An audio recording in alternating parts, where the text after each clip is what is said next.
master gardener, I am a full believer in compost, and I call the bumper crop a supercharged compost. The people will come in and ask us the price of that product after looking at the label, and we will tell them it's $15.99.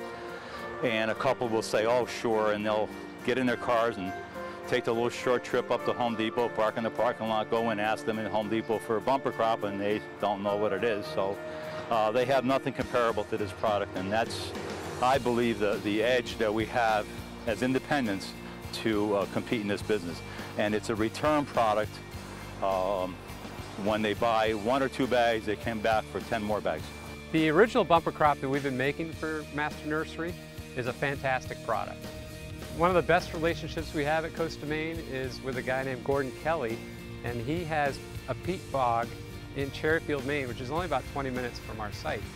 After he's done harvesting, he can actually plant the area that he's harvested with the things that grow in bogs, spruce trees, blueberries, cranberries, things like that. Because the bog will actually lift back up and he can plant it back. So in the end of the day, or the end of the decade, we'll say, you can put the bog back into shape that it was when you went in. We've got really rich compost from Pineland Farms in there.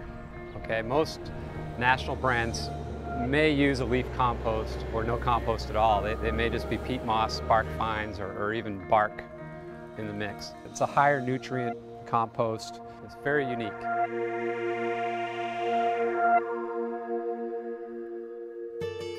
There's seafood compost in there also.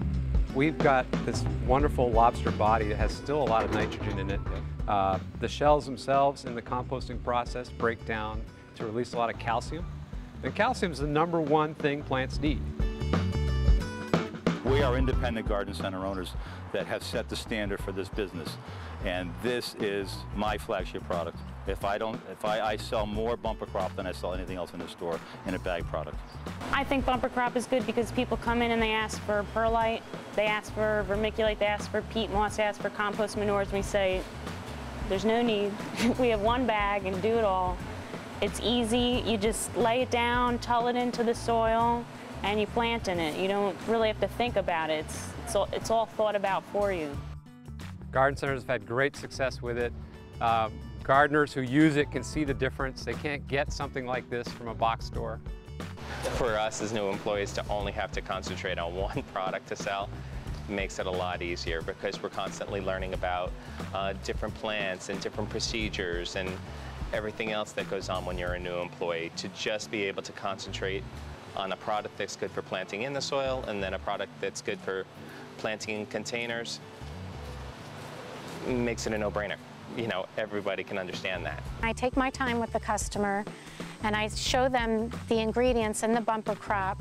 It's usually a very easy sell, and if it's not, I usually recommend that they try 1 bag just to see what it does. And I have created quite a following with return customers coming back for this product.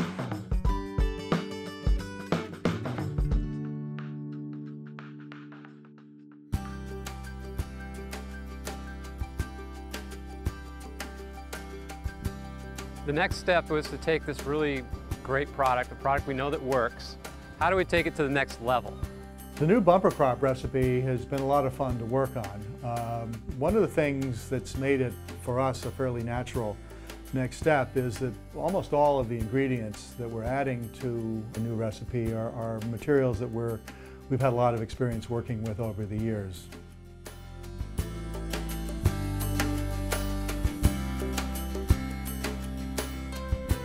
We added kelp, and the kelp adds a lot of micronutrients. You know, kelp is used a lot of times to fix a plant that's sick. If you have an anemic plant, you add kelp or seaweed emulsion to it. Dehydrated hen manure, which is something we've been working with for at least 5 or 6 years now, provides a very concentrated boost to NPK in an organic way. The worm castings also bring a lot of minerals into the mix, and biology. We're looking at a dark, rich vermicompost, or actually castings, which, as you can see, is a very lovely, consistent looking product. And I don't see any worms, I don't see any eggs, but it's ready for the plant to use.